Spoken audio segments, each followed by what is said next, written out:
ایک لطیفہ بہت یاد آتا ہے کہ چند نوجوان ایک جلسے میں گئے اور وہ وہاں پر عالم صاحب کی تقریر سن رہے تھے۔ اچانک ان میں سے ایک نوجوان جب اپنے گھر واپس آتا ہے تو گھر میں رکھی ہوئی پیازوں کو پھینکنے لگتا ہے۔ بیوی یہ دیکھ کر کے بہت ہی پریشان ہو جاتی ہے کہ ہمارے شوہر نامدار تو صحیح سلامت دماغی توازن صحیح ہونے کے ساتھ یہاں تک تشریف لے گئے تھے، لیکن جب سے وہ جلسے سے آئے ہوئے ہیں ان کا مزاج بدلا ہوا ہے اور دماغی توازن بگڑا ہوا ہے کہ گھر میں جتنی پیاز رکھی ہوئی ہے ان تمام پیاز کو گھر سے باہر پھینک رہے ہیں، جبکہ یہ مہنگائی کا زمانہ ہے۔ تو انہوں نے اپنے شوہر کے دوستوں سے پوچھا کہ آخر کون سی ایسی بات ہو گئی کہ ہمارے شوہر نامدار پیاز کو گھر سے باہر پھینک رہے ہیں۔ تو دوستوں نے یہ بتایا کہ آپ کے شوہر نامدار اونگھ رہے تھے، سو رہے تھے، اور جس وقت مقرر صاحب تقریر کر رہے تھے اس وقت وہ ان کے اوپر نیند کی دیوی سوار تھی۔ تو مقرر صاحب نے یہ کہا کہ دیکھیے پیاز کھانا حرام ہے، لیکن آپ کے شوہر نے نیند کی حالت میں سن لیا کہ پیاز کھانا حرام ہے۔ اس لیے میری آپ لوگوں سے یہ گزارش ہے کہ جتنی دیر آپ یہاں بیٹھیں اپنی آنکھوں کو کھول کر رکھیں اور ذہن کو یہیں پر حاضر رکھیں۔ شروع میں جب قاری محمد احمد صاحب نے یہ کہا کہ یہاں پر جلسے رات و رات چلا کرتے ہیں، پوری رات چلتے ہیں، تو مجھے بڑی خوشی ہوئی کہ چلو زندگی میں پہلی بار ایسا موقع مل رہا ہے کہ پوری رات جلسہ چلے گا اور مقررین کو سنا جائے گا، اور یقیناً بھیڑ بھی ہوگی، کیونکہ ہمارے علاقے میں ماحول یہ ہے کہ پوری رات جلسے چلتے نہیں ہیں، اور اگر کسی مقرر نے 1 بجے کے بعد میں زیادہ وقت لے لیا تو جتنی بھیڑ ہوتی ہے وہ سب واپس چلی جاتی ہے۔ اتفاق سے ایک جلسے میں یہی واقعہ پیش آیا کہ مقرر صاحب نے تقریر شروع کی، 1 گھنٹہ 2 گھنٹہ 3 گھنٹہ بیت گیا، مقرر صاحب اپنی کرسی چھوڑنے کے لیے تیار نہیں، اور سامعین جتنے تھے وہ اپنی کرسی چھوڑ کر جانے لگے۔ آخر میں صرف ایک شخص بچا، تو مقرر صاحب نے اپنی تقریر کو روک کر یہ کہا کہ محترم جتنے سامعین تھے سب چلے گئے، تم کیوں بچے ہو؟ تو انہوں نے یہ کہا کہ حضرت جس کرسی پر بیٹھ کر آپ تقریر کر رہے ہیں وہ کرسی میری ہے، انتظار یہ کر رہا ہوں کہ کب آپ چھوڑیں اور میں اپنی کرسی کو لے کر جاؤں۔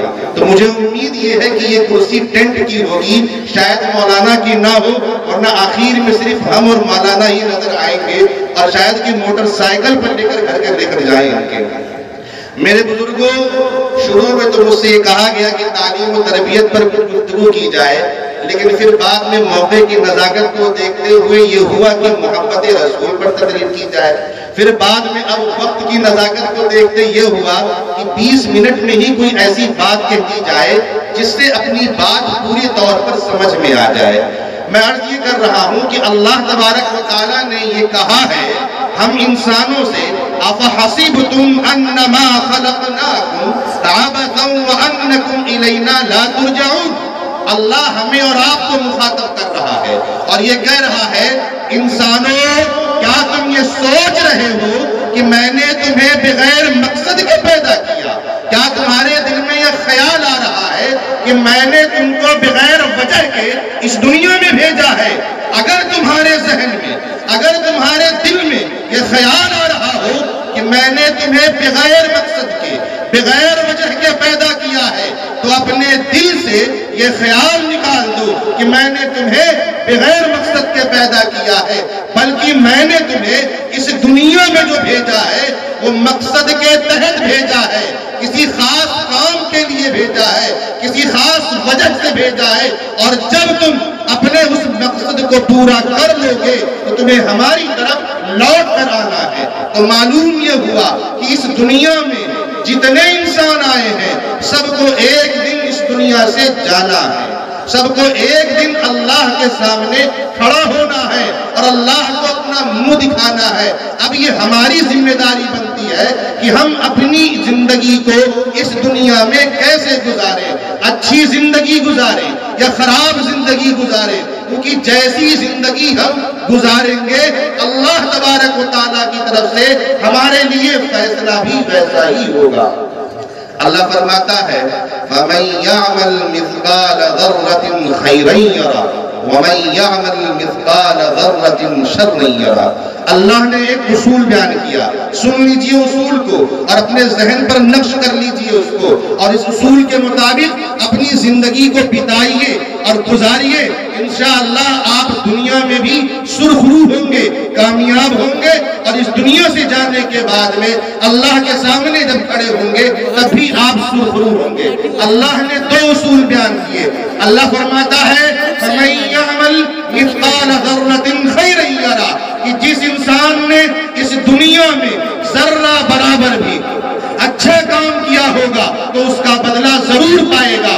معلوم یہ ہوا کہ اللہ یہ کہہ رہا ہے کہ دنیا میں رہتے ہوئے تم میری مانو گے تو میں تمہاری مانوں گا۔ اور اللہ نے ایک دوسرا اصول بیان کیا وَمَن يَعْمَلْ مِثْقَالَ ذَرَّةٍ شَرًّا يَرَهُ، کہ جو شخص دنیا میں رہتے ہوئے میرے معنی نہیں مانے گا تو میں اس کی نہیں مانوں گا بلکہ میں اسے تباہ و برباد کر دوں گا۔ اس اصول کو یاد کر لیجئے، اللہ کی مانو گے اللہ تمہاری مانے گا، اللہ کی نہیں مانو گے ہلاک و برباد ہو جاؤ گے۔ میرے بزرگوں، اللہ جب کوئی اصول، کوئی قانون اور کوئی دستور بیان کرتا ہے تو اللہ کا اصول کاغذی نہیں ہوتا ہے، اللہ کا اصول صرف زبانی جمع خرچ نہیں ہوتا ہے، بلکہ اللہ جو کہتا ہے وہ کرتا ہے، جو اصول بناتا ہے اس اصول کو دنیا والوں پر لاگو بھی کرتا ہے۔ اللہ نے کہا میری مانو گے میں تمہاری مانوں گا، میری نہیں مانو گے ہلاک و برباد کر دوں گا۔ تو اس اللہ نے قرآن پاک میں ان لوگوں کی مثالیں بیان کی ہے جنہوں نے اللہ کی مانی تو اللہ نے ان کی مانی، اور جنہوں نے اللہ کی نہیں مانی اللہ نے اس کی بھی نہیں مانی بلکہ اس کو تباہ و برباد کر دیا۔ اور اللہ نے یہ بھی کہا اگر میری ایک شخص نے نافرمانی کی تو میں نے اس کو بھی سزا دی ہے، ایک بستی نے اگر میری نافرمانی کی میں نے ان کو بھی سزا دی ہے، ایک قوم نے میری نافرمانی کی میں نے ان کو بھی سزا دی ہے، اگر ایک شہر نے میری نافرمانی کی میں نے ان کو بھی سزا دی ہے۔ اللہ یہ کہتا ہے کہ جب میں نے ملائکہ سے یہ کہا کہ آدم کو سجدہ کرو، تمام فرشتوں نے سجدہ کیا لیکن ابلیس سجدہ نہیں کیا، اس نے اللہ کی نافرمانی کی۔ اور آپ کو ضرور یاد ہوگا جو اللہ کی نہیں مانے گا اللہ اسے تباہ و برباد کر دے گا۔ ابلیس نے اللہ کی نہیں مانی تو اللہ نے کہا اخرج منہا فإنک رجیم، کہ نکل جا میرے دربار سے، تو مردود ہے، تو دھکارا ہوا ہے۔ ان علیک لعنتی الی یوم الدین، قیامت تک تجھ پر میری لعنت برستی رہے گی، میری پھٹکار برستی رہے گی۔ تو معلوم یہ ہوا کہ ابلیس نے اللہ کی نہیں مانی، اللہ کی پھٹکار اس پر قیامت تک برستی رہے گی، کیونکہ رسول اللہ کا یہ ہے اللہ کی مانو گے اللہ تمہاری مانے گا، اللہ کی نہیں مانو گے اللہ تباہ و برباد کر دے گا۔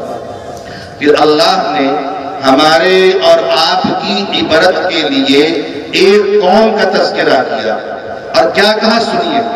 اللہ نے یہ کہا کہ میں نے نوح علیہ السلام کو ان کی قوم کے پاس بھیجا کہ نوح جاؤ اپنی قوم کے لوگوں کو سمجھاؤ، انہیں بتاؤ کہ اللہ ایک ہے، وہی عبادت کے لائق ہے، اس کے علاوہ کسی اور کی عبادت کرنی درست نہیں۔ نوح آئے 950 سال تک اپنی قوم کو سمجھاتے رہے، لیکن قوم کے اکثر لوگوں نے حضرت نوح علیہ السلام کی بات کو نہیں مانا۔ پھر سنیے، اللہ قانون یاد رکھیے، اللہ کی مانو گے اللہ تمہاری مانے گا، اللہ کی نہیں مانو گے تباہ و برباد کر دیے جاؤ گے۔ تو اللہ تبارک و تعالیٰ کا فیصلہ ہوا اور اللہ نے نوح سے کہا وَاصْنَعِ الْفُلْكَ بِأَعْيُنِنَا وَوَحْيِنَا، کہ نوح ہماری نگرانی میں جیسا ہم کہیں ویسے کشتی بناؤ۔ نوح علیہ السلام نے کشتی بنانی شروع کی تو ان کی قوم کے لوگ ان کا مذاق اڑانے لگے۔ نوح علیہ السلام کی قوم جہاں آباد تھی وہ ہمارے اور آپ کے مکیہ کی طرح کوئی زرخیز علاقہ یا پانی والا علاقہ نہیں تھا، وہ ریگستان تھا جہاں پانی کی بڑی سخت ضرورت پڑتی ہے۔ تو نوح علیہ السلام کی قوم جب ان کے پاس سے گزرتی تو پوچھتے نوح کیا بنا رہے ہو؟ تو نوح علیہ السلام کہتے کشتی بنا رہا ہوں۔ تو وہ کہتے نوح تم بیوقوف ہو، تمہارے دماغ کا تار ڈھیلا ہو گیا ہے، تمہیں پتہ نہیں جہاں ہم رہتے ہیں یہ ریتیلا علاقہ ہے، ریتیلے علاقے میں کشتیاں نہیں چلتی، کشتی پانی میں چلا کرتی ہے۔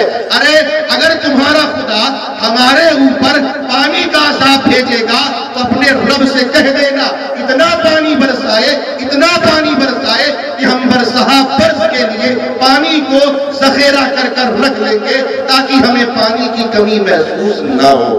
اللہ نے اس مذاق کا نقشہ قرآن پاک میں کھینچا ہے اور فرمایا قال ان تسخروا منا فإنا نسخر منکم کما تسخرون، کہ سن لو نوح کی قوم آج تم ہمارا مذاق اڑا رہے ہو، کل ہمارا وقت آئے گا ہم تمہارا مذاق اڑائیں گے۔ پھر میرے بزرگوں وہ وقت آ گیا کہ جب کوئی قوم اللہ کی نہیں مانتی تو اللہ اس کو تباہ و برباد کر دیتا ہے۔ پھر وہی ہوا، اللہ تبارک و تعالیٰ نے حضرت نوح علیہ السلام کی قوم کو غرق کرنے کا، ڈبونے کا فیصلہ کیا۔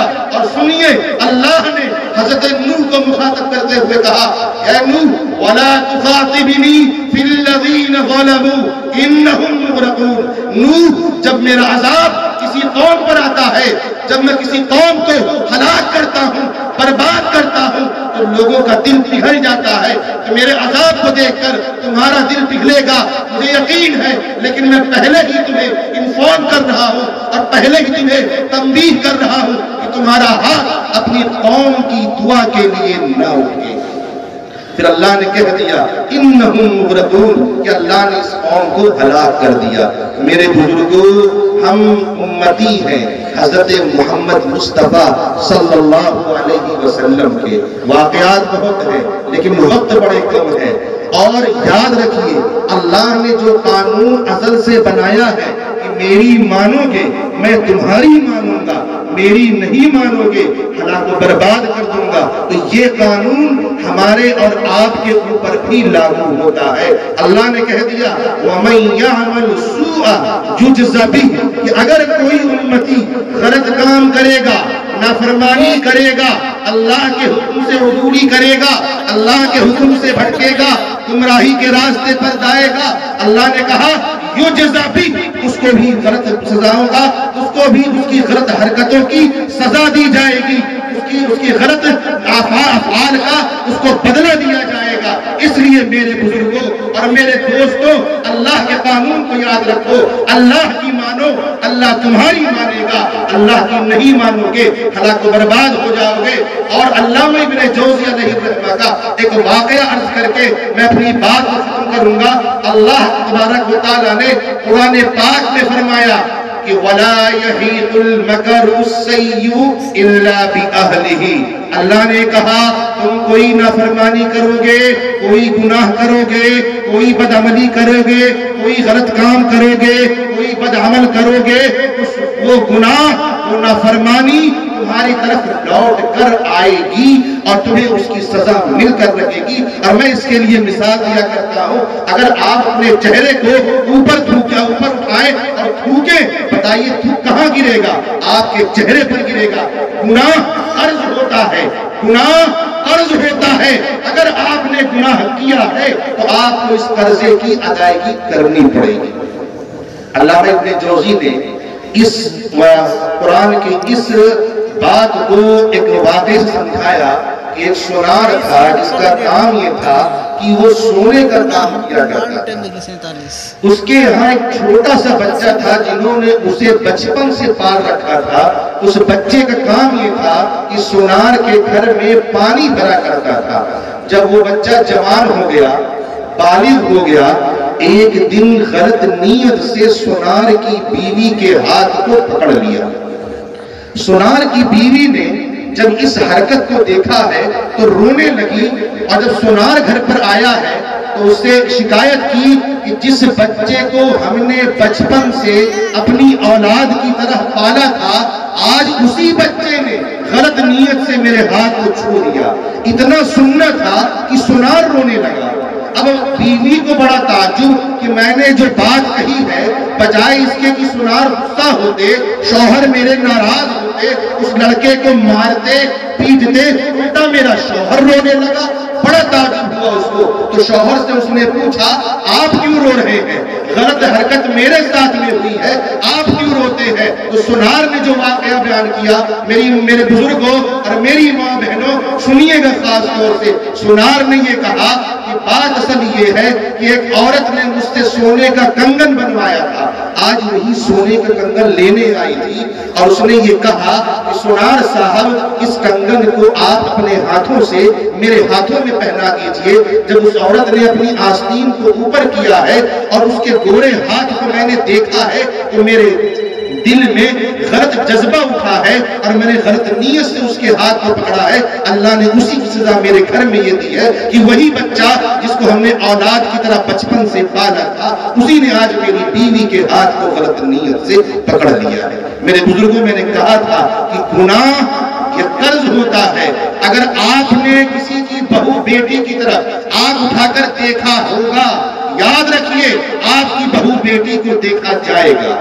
اگر آپ نے کسی کی بہو بیٹی کے ساتھ میں بے عزتی کی ہوگی، آپ کی بہو بیٹی کی بے عزتی کی جائے گی۔ اگر آپ نے کسی کی بہو بیٹی کی عزت تار تار کی ہوگی، آپ کے گھر کی بھی بہو بیٹی کی عزت تار تار ہوگی، کیونکہ اللہ کا یہ فیصلہ ہے۔ قرآن نے صاف طور پر کہہ دیا ہے کہ زنا ہو، گناہ ہو، یہ قرض ہے تمہارے اوپر جس کی ادائیگی تم کو کرنی پڑے گی۔ یہ واقعہ سنار کا ایک بزرگ ایک بادشاہ کو سنا رہے تھے، تو بادشاہ نے یہ کہا اگر بات ایسی ہے کہ گناہ قرض ہے تو اس کی سزا مل کر رہتی ہے تو میں آزماؤں گا۔ تو علامہ ابن جوزی فرماتے ہیں کہ اس بادشاہ نے کہا میری بیٹی کو سجایا سنوارا جائے، شہزادی کو خوب سجایا سنوارا گیا، اور کہا یہ کہ اس کو بازار کی طرف لے کر نکلو، اور پیچھے جاسوس کو لگا دیا کہ یہ دیکھو کہ میری بیٹی کے ساتھ میں غلط حرکت ہوتی ہے یا نہیں، اس کی طرف غلط نگاہ اٹھتی ہے یا نہیں۔ کہا گیا ٹھیک ہے۔ وہ لڑکی بازار سے گھوم کر صحیح سلامت واپس آ گئی۔ جیسے ہی محل کے دربار میں پہنچتی ہے، گیٹ پر پہنچتی ہے، ایک دربان، ایک چپراسی اس کی بیٹی کو اپنے سینے سے لگا کر ماتھے پر بوسہ دیتا ہے۔ یہ واقعہ جا کر کے شہزادی بادشاہ سے بیان کرتی ہے۔ جاسوس سے بادشاہ پوچھتا ہے کیا واقعی میں میری بیٹی بازار کو صحیح سلامت گھوم کر آئی ہے اور یہی گیٹ پر اس کے ساتھ میں ایسا واقعہ پیش آیا ہے؟ تو اس جاسوس نے کہا آپ کی بیٹی شہزادی نے بالکل صحیح بات کہی ہے۔ اب سنیے بادشاہ نے کیا کہا۔ بادشاہ کہتا ہے میں قسم کھا کر کہتا ہوں پوری زندگی میں نے کبھی کوئی غلط کام نہیں کیا، ہاں ایک بار مجھ سے یہ غلطی ہوئی کہ ایک خوبصورت عورت کو دیکھ کر میں نے سینے سے لگایا تھا، اس کے ماتھے پر چوما تھا، آج اللہ نے مجھ کو اسی کی سزا دی ہے۔ تو میرے بزرگوں اگر چاہتے ہو کہ گھر کی بہو بیٹیوں کی عزت محفوظ رہے تو پہلے دوسرے کی بہو بیٹیوں کی عزت کی حفاظت کرنا سیکھیے۔ اللہ تعالیٰ ہم سب کو ان باتوں پر عمل کرنے کی توفیق عطا فرمائے۔ وما توفیق الا باللہ۔ ماشاءاللہ۔